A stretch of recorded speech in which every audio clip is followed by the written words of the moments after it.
It's that time of the year again. Halloweekends returns to Cedar Point for its 25th anniversary, September 15th through October 30th. Dates and times change a little bit this year. In September, they're a little bit more limited, and then they add a little bit later hours in October, a little pretty normal.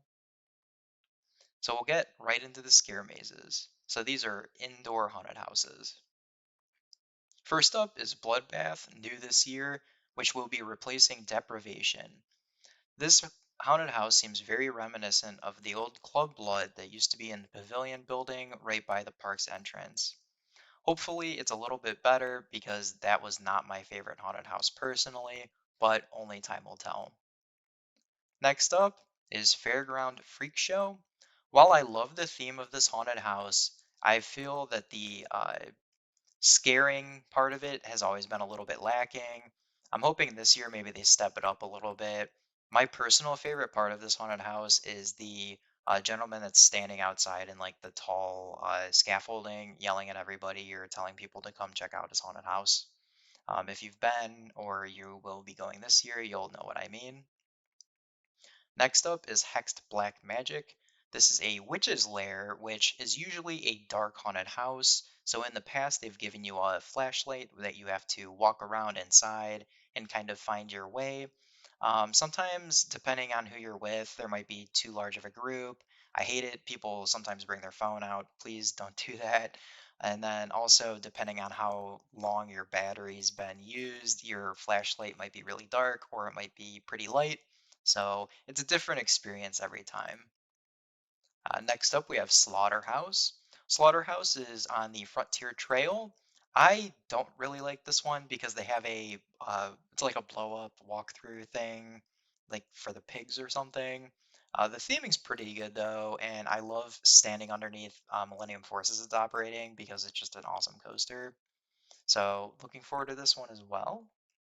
And then also new this year is the Haunting of Erie Estate. So this one is both new and old. I'm excited to see what they're changing inside the house, and then it definitely seems like it will be more ghost oriented than it has in the years past. Um, this is something that I think they're trying to take the paranormal activities from Midnight Syndicate and kind of put it into this house. So I really hope they play off of some of that because I love that show. Next up, we'll be getting into some of the scare zones this year. So the scare zones this year starts with Banished on the Frontier Trail, and this is kind of the main area of the Frontier Trail. Next up is Blood on the Bayou, also Frontier Trail oriented.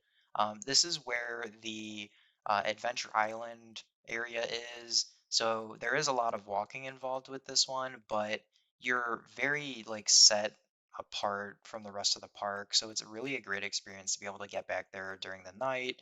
And then it's such a large area that you don't really know where scare actors might hop out from. Next up, we have Cornstalkers 2.0. I really like this one, but I also feel like I've gotten really great and really bad experiences on it. Depending on the time of the night, I feel like sometimes the scare actors aren't into it anymore and you don't really see anybody. If you're there earlier in the night, maybe it's a better experience. I love this one though, so I definitely recommend it. This one also, if you get Fright Lane, you can use your Fright Lane on it. The line does get very long for it, so just a heads up.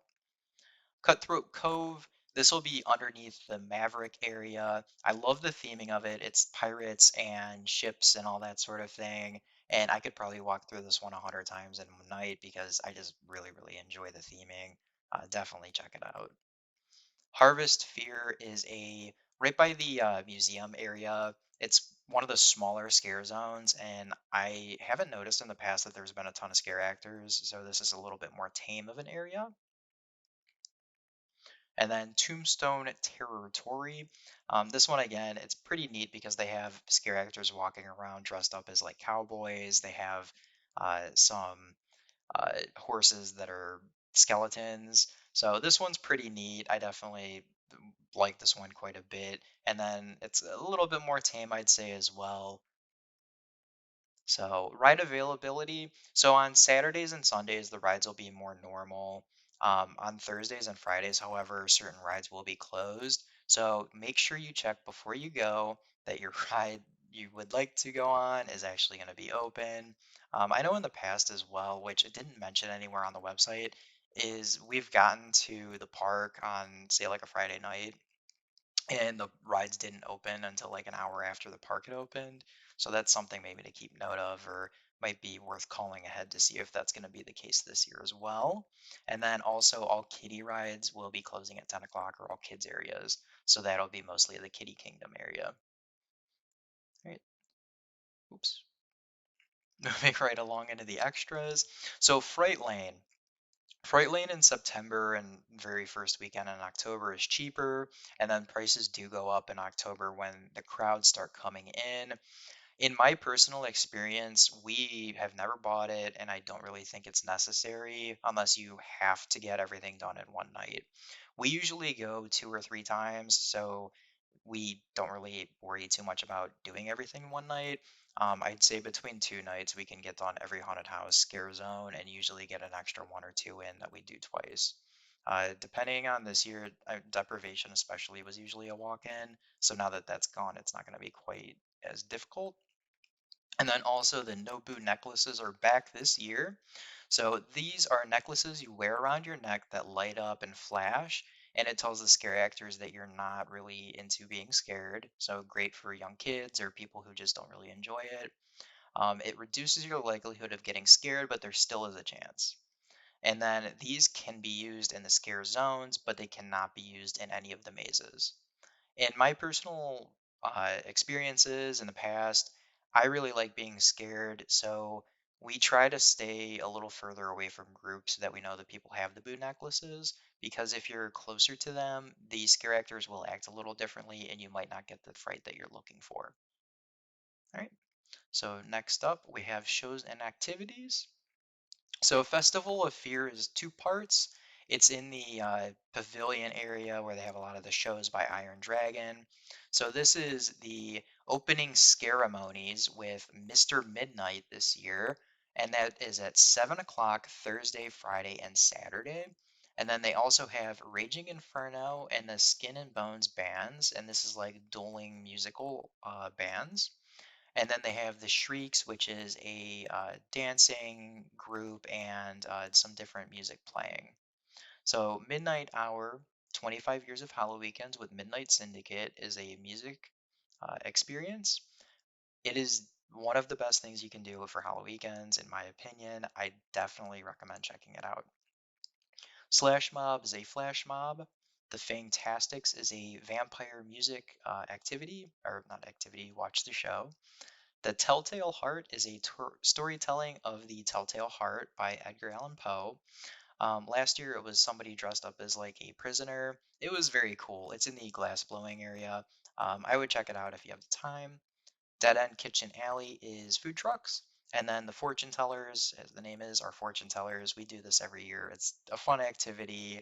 It's not really too scary, so I'd probably say kids can do this one also. And then next up, we have the kid-friendly shows and activities. So they have the Bean Challenge, which is like the Bean Boozles, different tasting. It could be, what is it, puke or popcorn. Character appearances. So you can meet Snoopy. They have a kids costume contest, Scarioki. The Monsters Are Coming, Charlie Brown, which is a show. The Witch Sisters, which is a lot like the Sanderson Sisters. That's a kind of music show sort of thing. And then Wake the Dead, a murder mystery musical. This is one that I haven't done before. And then a lot of other various kids' attractions and entertainment. This is a fantastic event for kids. Halloweekends is great. They have trick or treating, photo stations, pumpkin patch, pumpkin decorating, face painting, crafts, a game zone, bone dig, music, harvest tractor track area, a hay maze, a mummy bubble pit, Magic House on Boo Hill is returning, and then also a corn maze. So we're very excited for Halloweekends this year. It's always a great time, one of my favorite times of the year. Makes up for it getting cold outside. So I'm sure we're going to enjoy it a lot, and we hope you do as well. Thank you.